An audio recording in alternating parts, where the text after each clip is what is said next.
Oh, here you go, guys. Here's some Mitsubishi 2.4 liter, 2 liter hints, helpful hints here. Got your main time belt, got your balance shift belt. There's your balance shift there. There's your second balance shift behind here. Here's your oil pump. They're geared 3 to 1. Okay? Line up your mark there. When you have the tin off, there's also an indentation on the big gear. You line it to there, you're good. Okay? This one here is a different story. This one here, let me get the belt out of your way. You can see the mark. And here's the pointer. Okay, if you put it here, and you move it a little that way, or you move it a little that way, the weight wants to move it. Now let's bring it back. Okay, it's relaxed, but the point is here. See, the weight wants to bring it there. Bring it around again. Weight wants to bring it here. Bring it again. Weight wants to bring it there. See, it's 3 to 1. There you go. Most people just grab it however it is, put it to the mark, and put the belt on. That's wrong.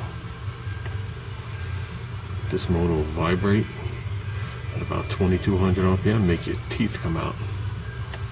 Because you have a shaft in here, it's offset heavily on one side, and then you have a shaft over there, offset on the other side, and they oppose each other. And it cancels out any kind of vibration through the engine. And now you're just adding vibration to the engine. So usually during racing applications, they leave this here and they cut it there, and this one they remove. And then you got to take the actual cam bearing or the balance shaft bearing and turn it to block off the oil passage, and you leave this one out. If you're going to do a time belt, don't be cheap and not replace this. I've seen people try and do this every 120. When this thing breaks, it goes into here, okay, skips time, bends all the valves and takes out the engine. Another thing to look at is the harmonic balancer. These harmonic balancers split. And it takes, when you have the multiple belts, it'll take the power steering belt, draw it right inside the engine, come inside here, same thing. So, good things to know, guys. If you look at the front of this engine, there's actually a plug that you can put a screwdriver in, and it lays right across the weight. But if you know this, there's no reason to. There you go. Now you know you're on the money.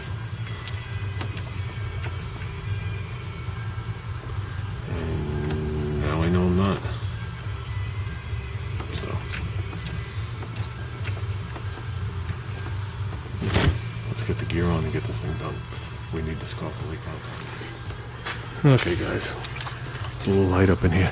If you look at the tensioner pulley right here, you see the 2 holes in it. You loosen this bolt and you can roll this back and forth. And you're supposed to roll it back and forth until this pin is free. Okay, then give it a little bit of time to see if it's going to continually draw it in and tighten up the pin. You do that with a tool that looks like this. Okay? If you use a factory belt, and if nobody's ever played with it, it lines up the same every single time. If you put a Gates belt on there, it doesn't. And usually, if a Gates belt was put on there, that's set up wrong, and this isn't set up right. I did 19 years at Mitsu.